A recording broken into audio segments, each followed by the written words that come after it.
like monitor the chat box too, but you all can hear me. Okay. So as you see, Kristen was supposed to present with me. She's actually feeling a little bit under the weather and was not up for presenting. So you just get me today, but that's okay.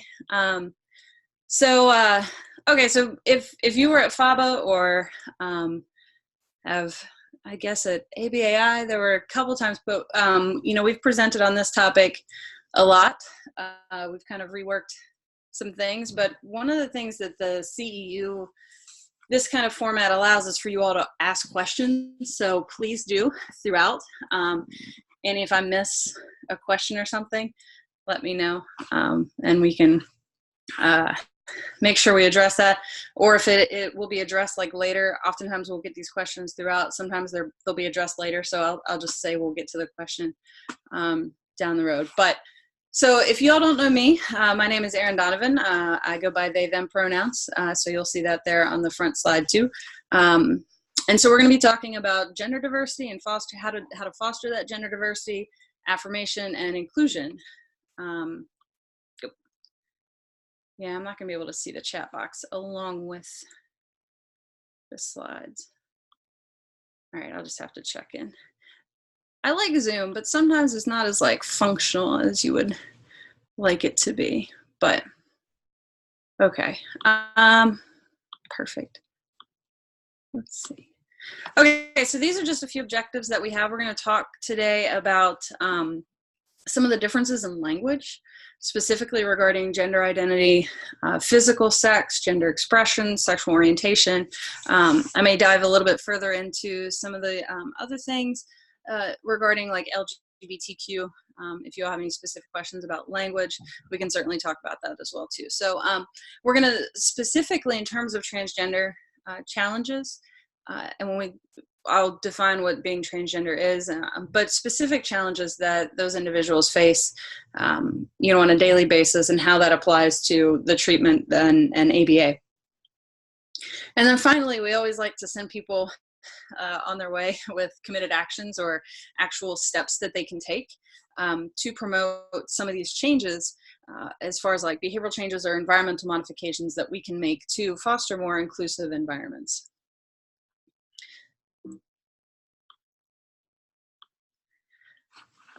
And I always like to start off talking about the concept of cultural humility.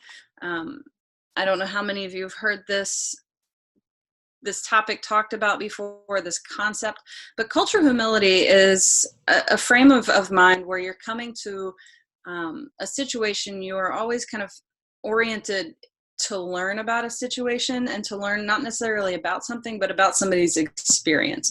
And so with this kind of understanding that we are not superior, just because I have knowledge about something doesn't mean that I understand the experience itself.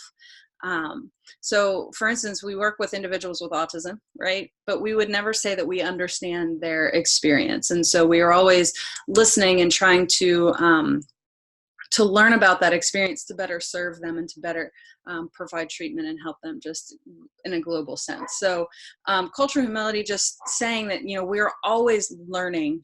And it's not like, we'll talk about cultural competency versus, I don't know if I have that next, or no, we'll get to that in a second. Okay, so still don't know how to go back and forth. I think there's arrows at the bottom here.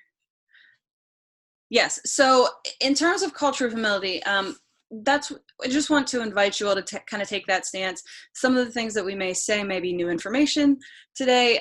It may kind of challenge your understanding about the world, and that's okay, and that's good, as long as you're here to learn and kind of take that perspective. I usually say with us, because I'm presenting this with Kristen, but with me today, so that's cool. Okay, so let's talk language a little bit. Most people have heard this LGBTQIA+, and we put plus because the acronym has gotten very long with all the different identities. So the plus kind of just says, hey, there's more than just these letters here.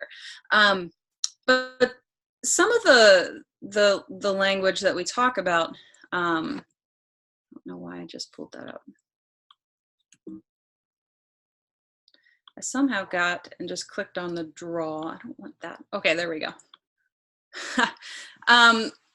There are all these words that I'm going to throw up here on screen, and they may look familiar to you. A lot of them may be things that you identify with, that you've heard before. Some may be different. And this is just a very small sample of some of the language that's out there that discusses gender or sexual identities. But what I want to point out is that we can actually categorize these things in 3 ways. And those distinctions are pretty important to note. So first, on this left side over here, we have sexual orientation. So common words are straight, gay, lesbian, bisexual. But 2 that people may not know that I just chose to throw up here are pansexual and asexual. So asexual is not having an orientation, not having a sexual orientation. And then pansexual is, when we talk about gender, we'll talk about that being kind of expansive, but pansexual involves like a sexual orientation towards all genders, just being very comprehensive. Again, very small sample of what that is. There are many, many more ways to identify. The middle column here is gender identity. And so these are some common and this is even outside of like man, woman, those kind of genders specifically. But then cisgender is means, I assume everybody's heard the word cisgender by now. I know that was not common for a while. That was a newer term for me as well. But that means aligning with the physical sex. So your gender identity aligns with your physical sex.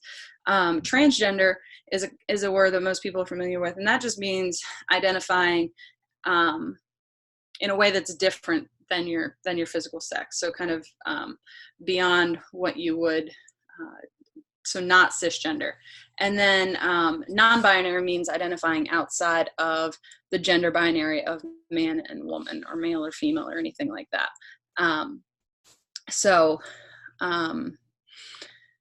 Again, those are just, there are more gender identities out there than just those, but those are some specific ones we'll talk about. And then the last is your physical sex. So this aligns with like your physical anatomy that you're born with. Again, mostly in like a binary sense, so male, female. But then there's also intersex, where some of this is like chromosomal, where you'll have chromosomal, I don't want to say abnormalities, but that's what they call it in the literature, where your genetics and your chromosomes don't necessarily align with the male or female. So then that makes that you have different physical development than you typically would in your typical trajectory. But you can also have, people will identify also as intersex if they have, if they go through hormone treatment to align kind of their body with how they want to express themselves or how they want their body to be. And so that may look a little bit different outside of, again, male or female, and that physical sex there. I see the chat box. Erin, yes, I was about to point out, we have a comment, if you can please look into. Hang on, can I repeat what I said? Just because I know about something doesn't mean I understand another's experience with it. Oh gosh, I don't know what I said exactly. So you were, I was writing down some notes. So you were basically discussing cultural humility and and your definition of that whole topic. And I think that question kind of goes back to that. If you can expand upon I don't remember exactly how I said it though, but essentially just saying that like we can learn about somebody's identity or disorder or whatever that is. And just because you know about it doesn't mean you understand it. Doesn't mean you've experienced what it's like to go through that. And when you come and say, I know what something is, I know what race is, I know what gender is, I know what all this is, that doesn't mean you understand somebody's experience. We'll have to go back at Abby and watch the recording to see exactly how I worded that. But essentially it's saying that. I know I kind of speak off the cuff sometimes, and then I don't remember exactly how I worded it, but there's actually a really great book too. It's called Cultural Humility, and it's for more counseling based. It's more like process talk therapy things, but I'm in Florida right now, so I don't have the book with me. but I'll have to link to it. Maybe, I don't know. Can you share that with the attendees? Okay, cool. It's really, really good. It goes through actual scenarios and talks about like your own social identification and figuring all of that out. I've learned a lot just from reading that, and I think I'm a quarter of the way through it right now, but it's really, really good. Okay, so that's where you were with the physical sex. All right. Unfortunately, it's like $70 or something. I'm not gonna, it's worth every penny for me so far, but because I speak to this. Okay, so we're here today because we're going to talk about gender. We can talk about sexual orientation and physical sex and all of that, and it all, intersects to a certain degree. But the big kind of topic for today is gender identity, and so what we'd like to talk about in the very beginning is the idea and the concept of gender training. And this is essentially, from, oh my gosh, before kids are even born, we start training them for the gender that we're going to assign them, when they pop out into the world. And it's funny, like this big thing called gender reveal parties now is exploding, and I've watched so many videos and of how we're essentially it's a sexual anatomy reveal party, right? In terms of if that's what you're going to reveal, because okay, let me backtrack real fast. The reason that I addressed the three different categories is often in our language, physical sex and gender are often aligned. We often think of them as synonymous terms. When you fill out your form or something and it says male or female, it'll often say gender, and then it'll say male or female, which are you? If we can start to separate those two ideas and those two concepts as physical sex versus gender. So gender is this social construct that is not related to our DNA. It is something that we train through gender training. We train humans how to be, and essentially we look at their physical sex and we align a certain set of behaviors that then go along with those with that physical sex. We're starting to deviate away from that, but it still is very much ingrained into our cultural norms and our language too. When we were at FABA, we had people shouting out things that that they would say in terms of like when people say "man up," or Meryl Winston used a vulgar word to, of course, sitting in the audience. But thinking about, all of the things, I don't know if you all can think of anything that shows up in your daily life. You can put that in the chat box, of just examples like within our language of like how, I'm drawing a blank as to what the good examples that I had. I can't see my notes, but you all are going to give me some, I know. Yeah, boys don't cry. That's a good one. Yeah, so concepts too. Hey guys, like things that we, it's kind of like guys as the, or everything has like a male. If it's a group of people, it has like a male attribute, so to speak. But it's the, boys play with trucks, girls play with dolls, fight like a man. Yeah, exactly. All those things.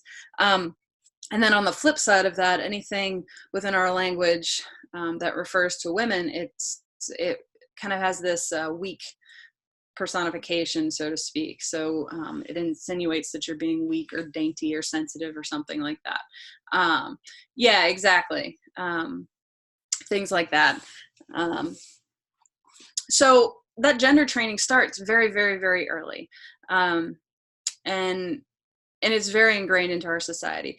But gender, like, we're training, gender is a social construct. And so because we live in this binary system, which hasn't always been our history, but we live in this binary system of man and female. And we socially construct the sets of behaviors. But in fact, gender is very expansive. It's, if you want to think of it, some people kind of think of it on a spectrum where you can fall outside of that binary that we have identified as like masculine, feminine, and all that. And you can self-select this. Like this is, it's something that you are able to, it's an identity that you are going to choose. And so coming to understand that, you know, it means that we have to then like come out, so to speak, if we're, you know, self-selecting that. We don't always get that because we're trained into choosing one or the other, and that is already identified. Now, if we're self-selecting what we want and it doesn't align with what we've been assigned, then that leads to this whole coming out process, this whole transition process. But one thing that has been shown time after time again, that family acceptance or rejection, it does not impact the development of an individual's gender whatsoever.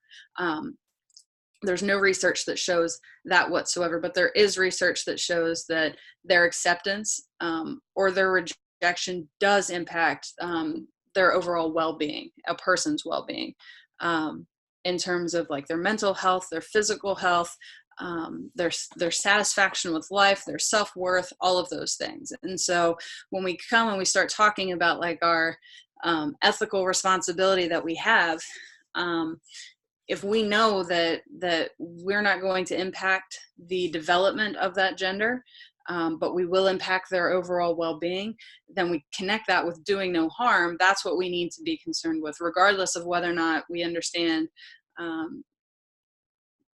gender is like a social construct or being self-selected or something like that. So it has huge ramifications in terms of the services that we are applying. So there's different dimensions of gender that we can talk about. And we all seek to do this. And for most of you, these things, and for most people, these things naturally align. So your physical body, the physical sex you have, the expression, how you present yourself, the way, you know, that's part of gender training too, is, you know, the clothing and things like that. But it goes beyond that. It's your mannerisms. It's how you present yourself and express yourself to the world. And then like outwardly, and then your identity, which is like your internal, like how you feel, how you see yourself. So figuring out your gender is the harmony between all three of those things. And what we seek to do, and often transgender individuals are seeking to do, is to bring those three things into alignment, because something is not right. We don't fit into the category of saying that those things naturally are coming into alignment. So in order to do that, we typically are going through what society calls a transition. But oftentimes when that's already happened, we've already gone through the transition. We already know how to get harmony. We know what that means, even having started all of that. So that's that whole transition piece that you often hear about, is bringing those things into alignment and finding harmony. I don't know if you've ever heard the word harmony being talked about in a behavior analytics CEU event, so it's so subjective. So this is what I bring this back to too, is this cultural humility piece versus cultural competency. In the code, it doesn't necessarily explicitly state cultural competency, but it says we need to have competency in regard to who we're working with. And so when I think of the word competency, I think of like a skill set, like these finite set of skills, this knowledge base that I need to have to be able to work with somebody. But that's so hard when the idea of gender, the idea of like expansive identities is constantly changing, and there's not a lot out there that's known. That's really hard to nail down, because it's so individual to the person. And so I wish we could like change the language in the ethics code that talks about like cultural humility, and it's just always having that orientation of learning about somebody and being open to somebody's experience, versus going and kind of taking your little diversity or gender identity competency examination and saying, okay, I know this, and this, or I've completed this CEU event and I know that this is the outcomes and all of this. It's like you going through this CEU event is not going to say that you're going to be good to go and work with gender expansive identities or something like that. But it should give you an ability to kind of have a little bit of background information, but then know that I have to ask questions and I have to learn about somebody's experience and what they need.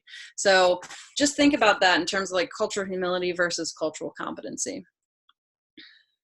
And these link to, we talk about the different areas where it links to the ethics code, specifically 1.05C, where it talks about cultural, race, gender. The thing that's hard with this is when people talk about gender, they are talking about, they're talking about like a binary. They still don't understand that is expansive. So so thinking about that and needing to be competent in order to provide that, knowing the benefits or the risks that are associated with potential harmful treatments and things of that nature. And then we can also talk about, so that was, and then these three down here, in terms of not engaging in discrimination. And this is known or unknown. All of these things are like, you may not even know that you're doing this. So when I'm talking about like, so I use gender neutral pronouns, right? If I go into my place of work and they make no effort to learn how to use gender neutral language, they have no atmosphere that affirms that whatsoever. That's essentially discrimination based on gender. And so the risks associated with that, that then can come from that work, as far as like E is associated with too.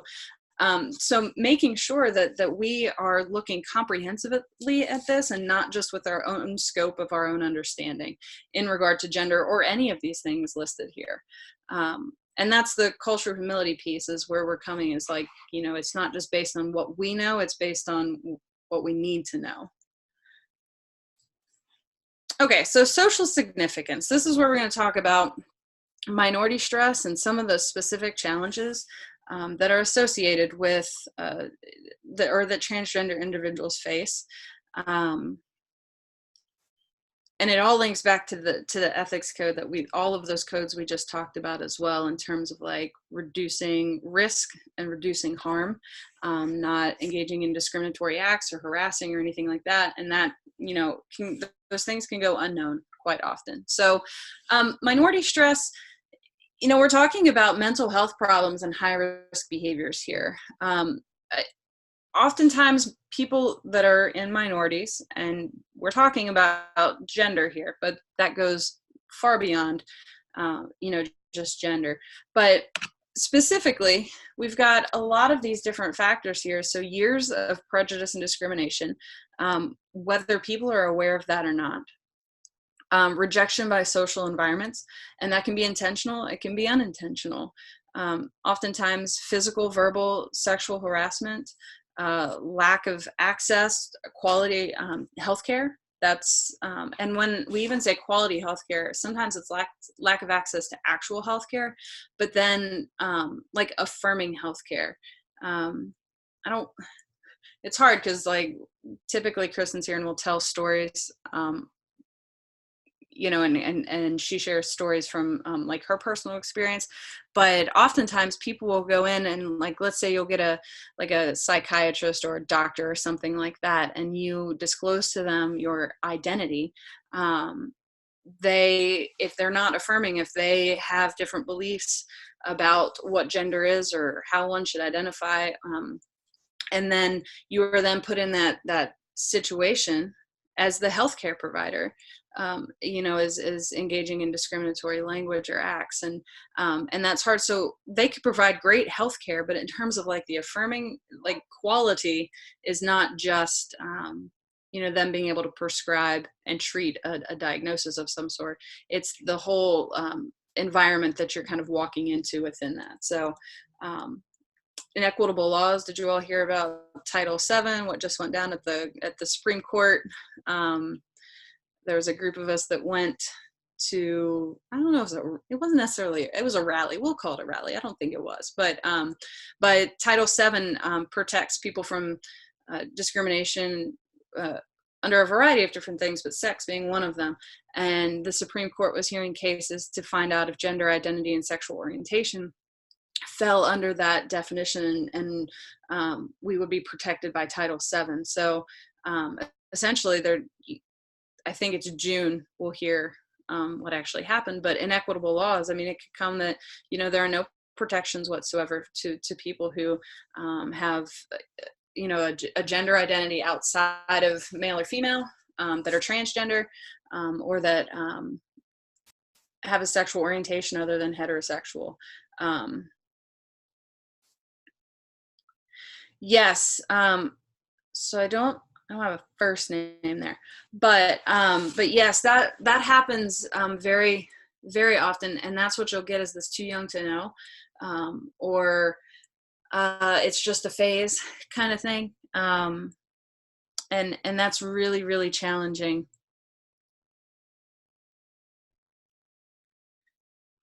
The trans broken arm syndrome.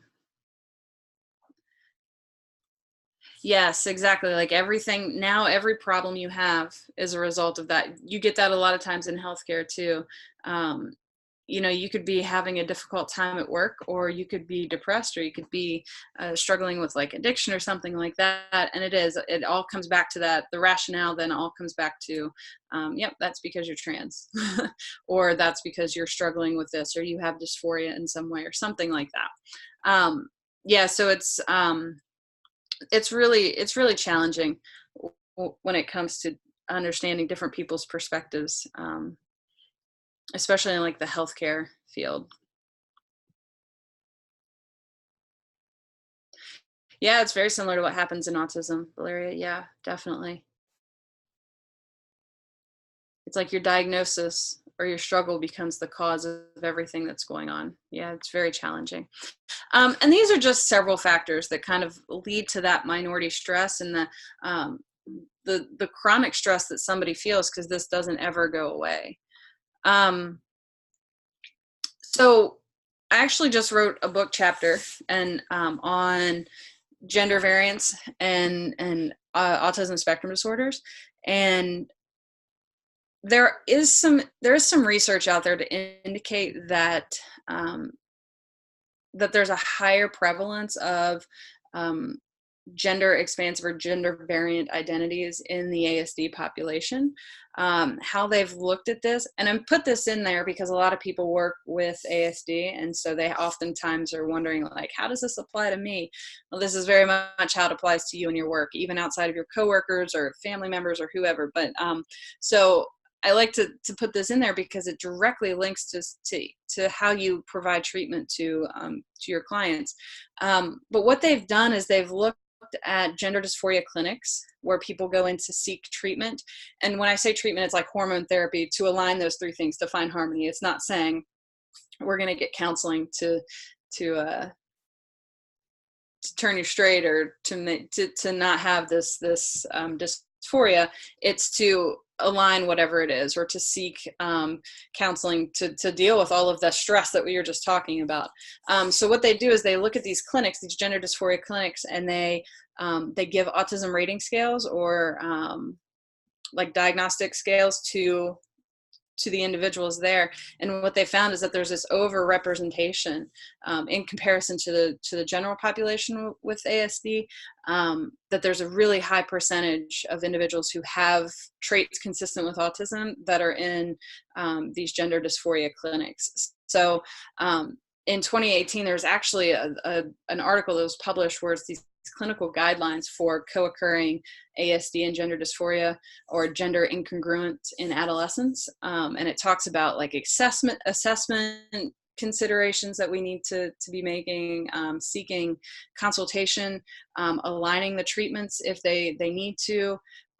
Talks about like sensory related issues. If you have a client that is going to be seeking treatment, whether it's like hormone injections or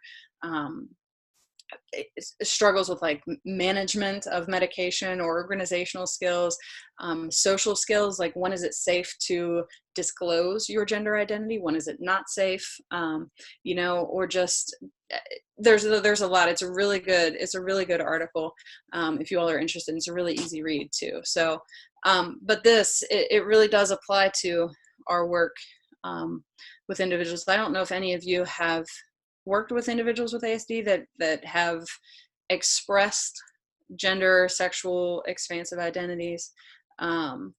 I have in the past, and it was really challenging. The family component adds a whole nother issue, which is, I mean, we can talk about that too. But just some stats. So there was in 2015, there was a transgender, US transgender survey. It's the biggest survey that they've ever been able to conduct. I think 20,000 people took it, 20,000 transgender individuals took this, and it reported all these stats. They're in the process of conducting another one for 2020. But all of these stats in terms of what transgender individuals feel and have been exposed to. And so we've pulled some of those out here, but just in terms of verbal harassment for being transgender, 46% of respondents had experienced that. The unemployment rate is 3 times higher in comparison to the national average or the national rate. Which is 5%, so it's 15% for transgender individuals. Poverty is nearly 1/3 of the individuals who are living, and it's more than twice the rate of the US population. And then workplace discrimination, which is a really big one too, and that's what we talk about often, is cultivating affirming work environments. But 1 in 6 of the respondents for the survey who have been employed reported losing a job because of their gender identity or their expression, like in their lifetime. And then 77% of them had taken steps to avoid mistreatment. So like hiding, not coming out, like delaying a transition, even quitting their own job to avoid that mistreatment. And I know that happens quite often. I've heard lots of people, and I know this is in terms of transgender, but even sexual orientation, people going into work with other families and not disclosing because of fear. And then even when they do, their employer not being there to kind of back them up. And one even just said, like, how did they find out about you? And it was like, what do you mean? Like, there's something to hide, because they were gay or lesbian or something like that. So, it's really, really challenging.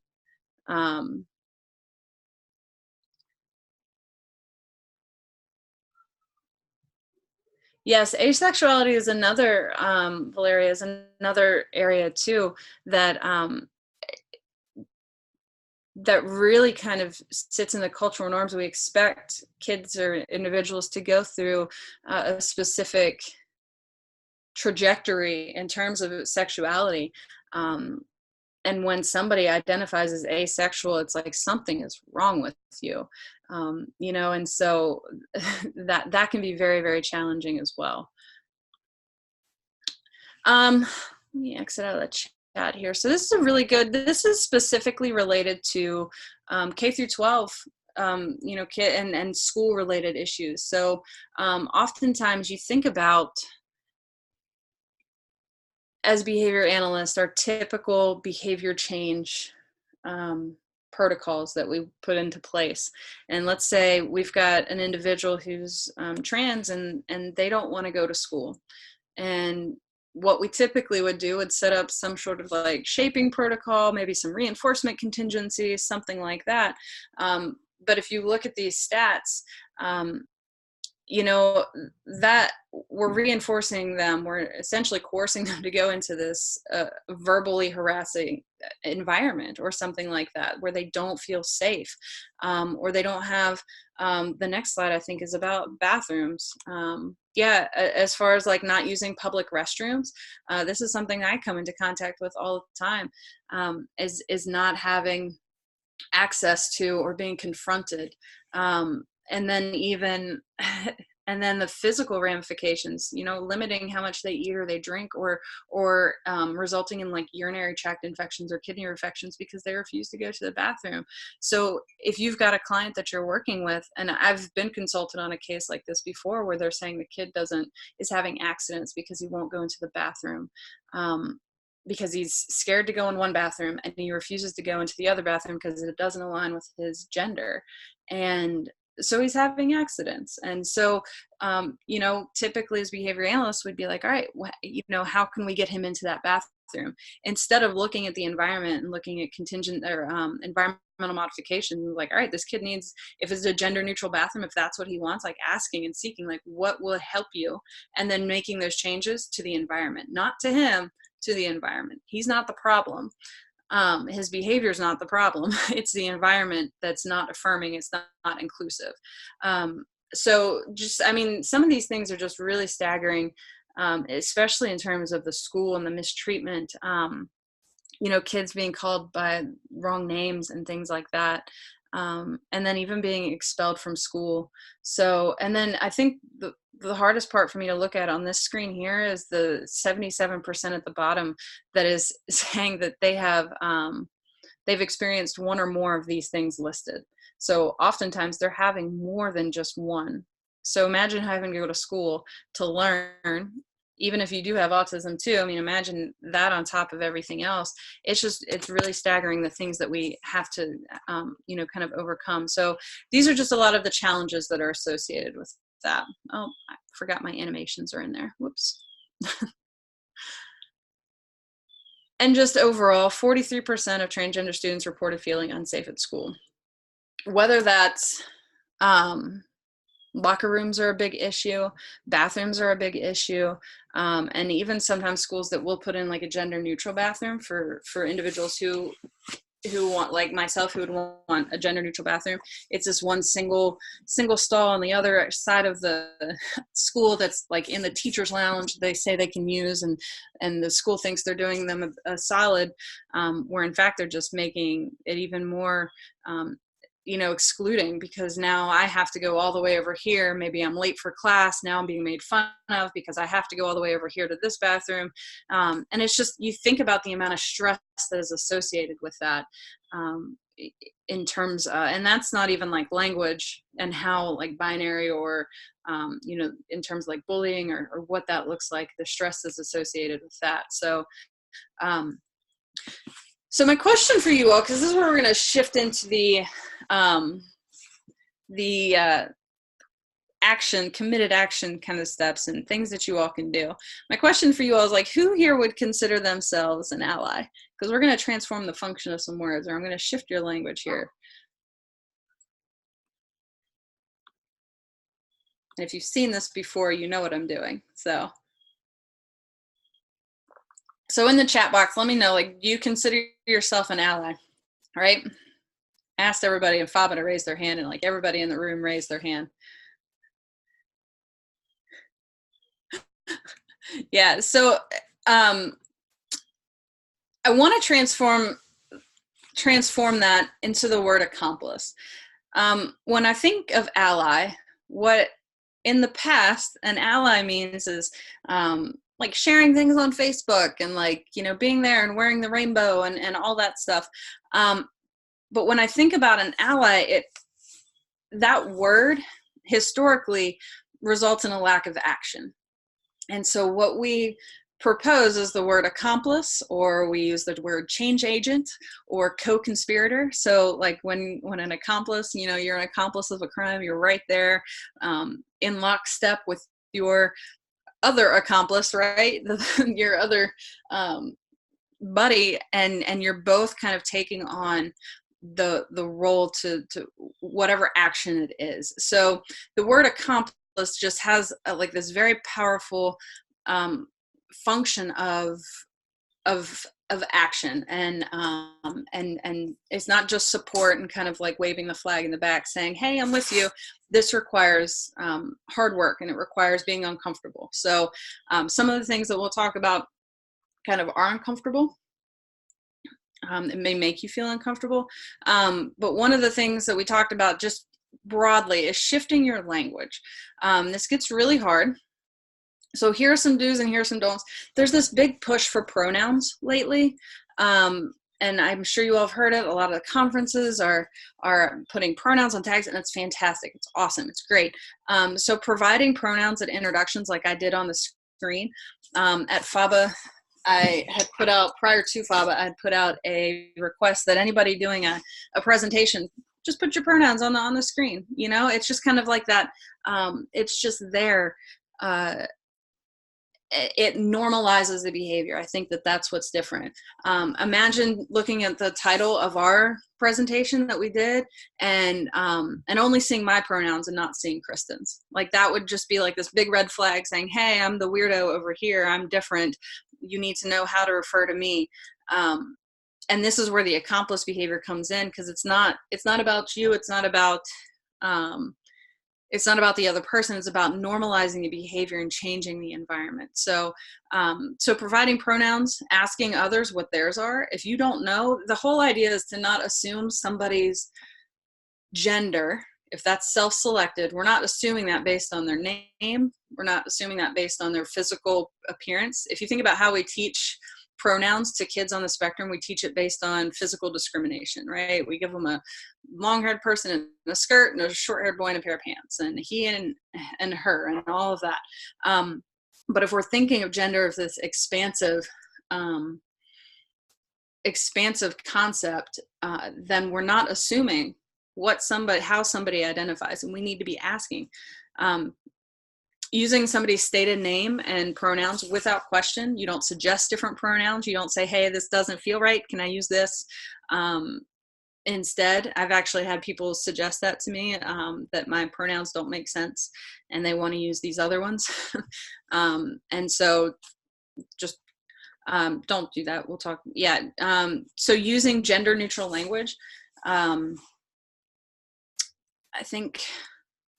Oh, and then people from the South, if there's anybody from the South, like these binary honorifics, like Mr. and Mrs., we can say that there's a gender neutral version of that, which is fine, but it's more like the ma'am and sir that gets kind of really hard. And people have said like that's a sign of respect. And in the South, that's a sign of respect. That's a cultural norm for us, and I get that. I was born and raised in the South, like I completely understand. But if you're doing that to show respect, and you have to select one of those to show me respect, but it's not going to do that, that's a big issue. So the idea of respect, you kind of broaden that a little bit more, and becoming fluent in gender neutral language, I think is the big thing too. We'll talk a little bit more about that. But just some do nots in terms of language. So like I said, don't assume gender based on appearance. Don't ask or suggest to use different pronouns. And this is my big one, is again with the Southern thing, don't allow rule governed behaviors with cultural norms to take priority over someone's human dignity. And that's what I'm kind of saying is like, that's what is our rule governed behavior, right? That we have to say yes, ma'am, or yes, sir. We learned that from a very early age. We probably contacted a lot of social reinforcement for that along the way too. But allowing that to take priority over what somebody else is requesting, or shifting our language because that's what our culture states we have to do, and you're putting that as a priority over top of somebody's dignity, then that's a really big issue. So and then helping others to understand that as well. Trying to watch my time. Educate yourself. Doing your own identity work, getting to know yourself. What that has done for me is that's functioned as an MO for me to learn about others. And so I'm now reading like books about race, and like I've learned so much about like indigenous people, and not just about gender, but that's because I've been doing my own work. But now it's like it's so much further beyond that, because I want to know about others and what others have experienced and how I can then help them. So doing your own identity work, acknowledging your own privilege, your own power, your own biases, I wish I could probably just do a whole presentation just on that alone, and how that shows up. I acknowledged my own privilege the other day. I don't know or a bias that I had. I can't remember exactly what it was. But it's not that those biases will change. It's not that that's not necessarily the goal, is to make those disappear. It's just to be able to acknowledge when that shows up, to then be able to change your behavior in the moment. And that requires a lot of mindfulness. In terms of educating yourself, if you have a question about gender identity, about anything, in terms of like thinking about a minority, go ahead and research your own question first. I have so many people that will send me messages or texts and they're like, hey, can I ask you a question? I know what it's around. I know what they want to ask a question. And my response now has become, have you asked Google first? And I always get like the crap, you're right. And then they go and they find their own answer. Because imagine that one person that you know that's non-binary, if you're wanting to learn about that experience or have a question, how many other people are doing that to that one person as well? And that puts a lot of pressure on that one person to then be the one who educates everybody. That's why I like to do things like this, because I'm educating a bunch of people all at once, and it's much easier, and I can still maintain some sort of sanity. Build fluency on new skills. We know behavior is hard to change, but we know how to do it. We contrive opportunities. If learning gender neutral language and using gender neutral pronouns is a challenge, work on it. Build fluency. We know how to do that. We change behavior for a living. So the excuse of, oh, it's just really hard. It's going to take some time. I get that, but it can take less time if you are using the same behavior change procedures on yourself that you're using on your clients.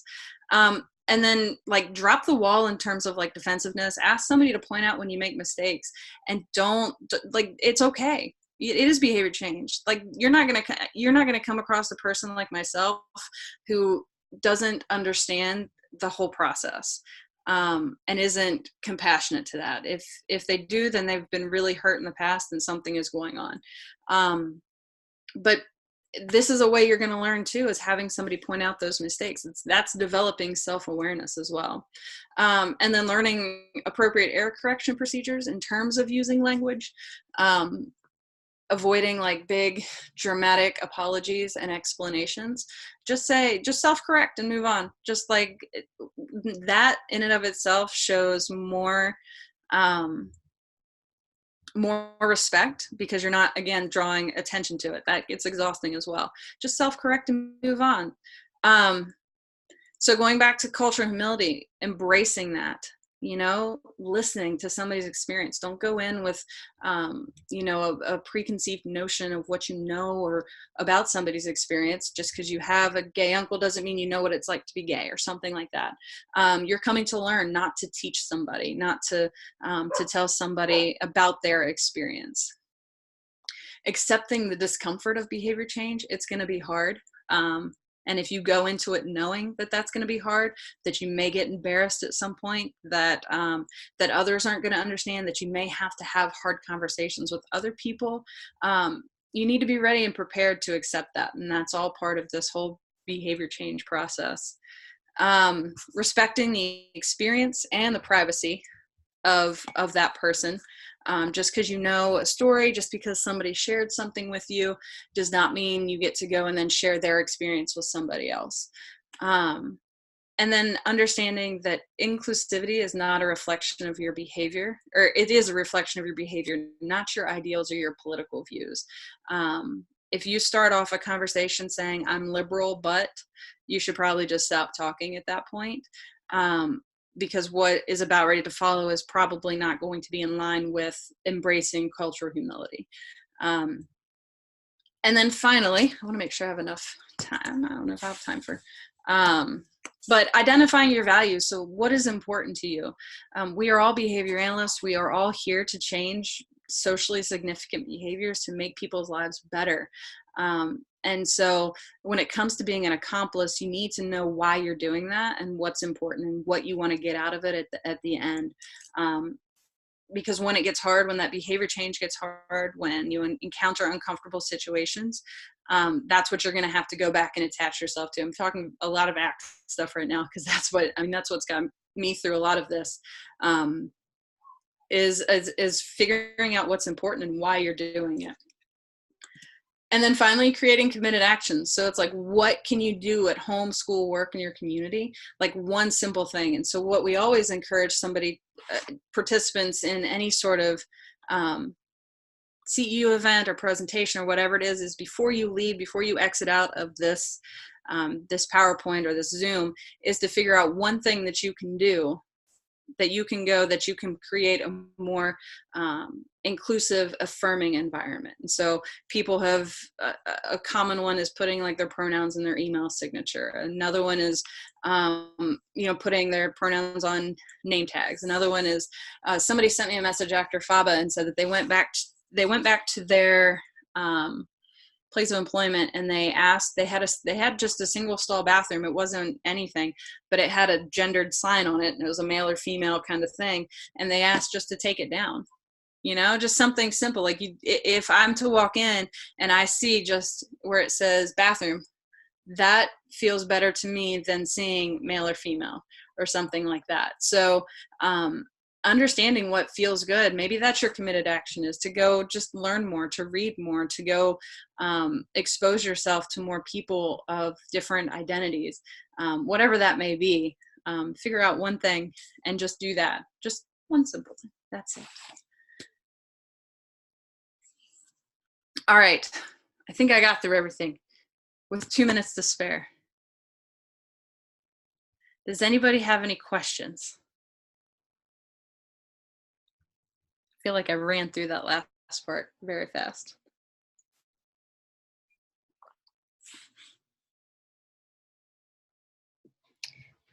So, Erin, I posted what I think is the article that you had mentioned concerning the guidelines. Okay. I'm not entirely sure if it's the right one. I'm gonna post it again, if you don't mind, just making sure that it's the right one, so I'm not putting up the wrong article. Yeah, that's it. Perfect. That's it. Let me make sure. Yep. And you had also mentioned a tax on cultural humility, and I just wanted to make sure it's the right one. And here's the link that I found. Yes, both of those are perfect. Yes, it's so good. It's so good. All right. Perfect. Yeah. Okay, Abby, what's your question?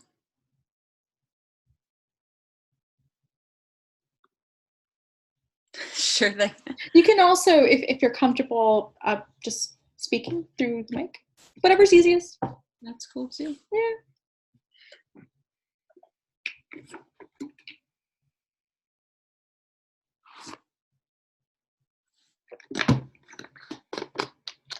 I always wonder how I'm going to fill up like an hour worth of content, and then I end up like rushing at the end. It's so hard to know. It's a good thing. It's a good problem to have. It is a good problem to have. Yeah.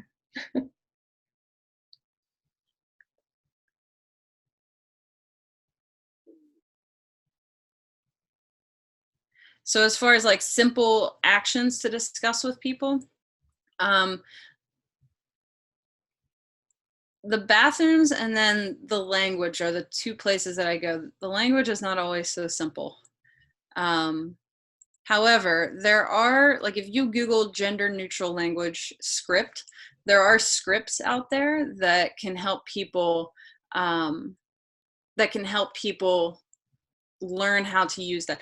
We all use they and them in a singular context all the time. It's so natural. We just don't realize we do it. So if I find, let's say, a cell phone in a hotel lobby, and I take it to the front desk, I don't know whose it is, and I say, hey, I found this cell phone.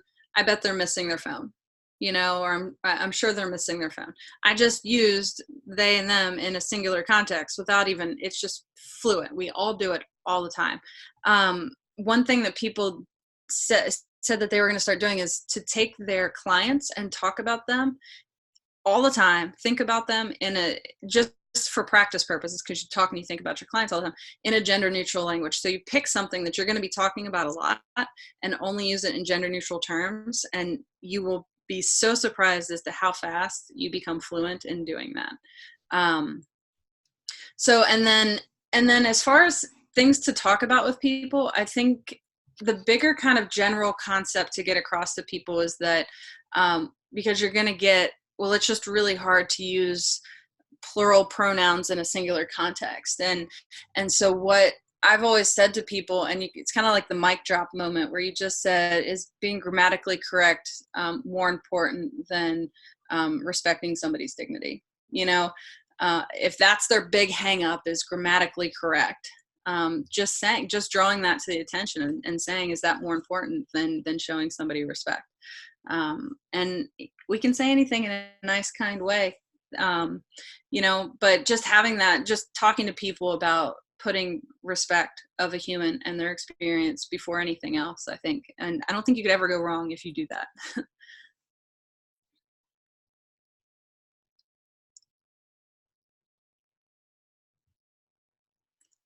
So cool. I want to be respectful of your all's time too. I know we're over time.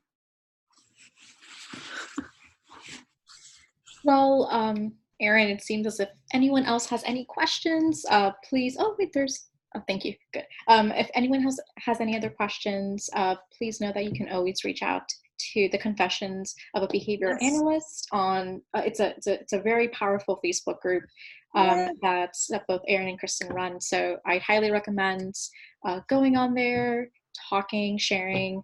That's a really great place to share ideas and different questions that you may have as well. You can always reach out to the Dissemination of Behavior Analysis SIG as well. So disseminateaba@gmail.com. We can always forward any other questions you may have to both Erin and Kristen. And yeah, thank you so much, Erin, for presenting today. This was great. You're very welcome. Thank you. Yeah. Thank you all. And if you ever want to come back on, know that we would love to have you. And if you ever want to come back to present on privilege, biases, and power, as you had mentioned earlier, we would love to have you for that. I think that's coming down. Yeah, just so you all know, just in case you don't know, I co-host a podcast. It's called Beautiful Humans, the Social Change Cast. Denisha Jingles and I, she's another behavior analyst. We merge social justice and behavior analysis, and we talk a lot about that and extending beyond our field and how we can, engage in some change societally. So check that out. We talk about a lot about privilege and power and oppression and all of that. So, but yeah, I like that idea. That'd be fun. Yeah. So I tend to send out like a summary email with different links, different things of support concerning the topic at hand. So I can definitely put in that link, in that email, a link to the Beautiful Humans podcast, the Facebook group, the article that was mentioned, and also the book that was mentioned. Okay. Is there anything else you'd like for us to send out? I don't think so, but if I think of something, I'll let you know. Yeah, perfect. Great. So awesome. I hope Kristen feels better. I do too. I'm going to go check on it. I know. It's a bummer. But thank you again for presenting. And our next Coffee and CU will be sometime in November. We're trying to finalize the dates. And we're trying to bring back Brendan Bear, and he is going to be discussing neurodiversity. So it's going to be a very interesting topic. All righty. Well, thank you. And I hope you all enjoy the rest of your Sunday. Have a good day, everyone. Thank you. Yeah.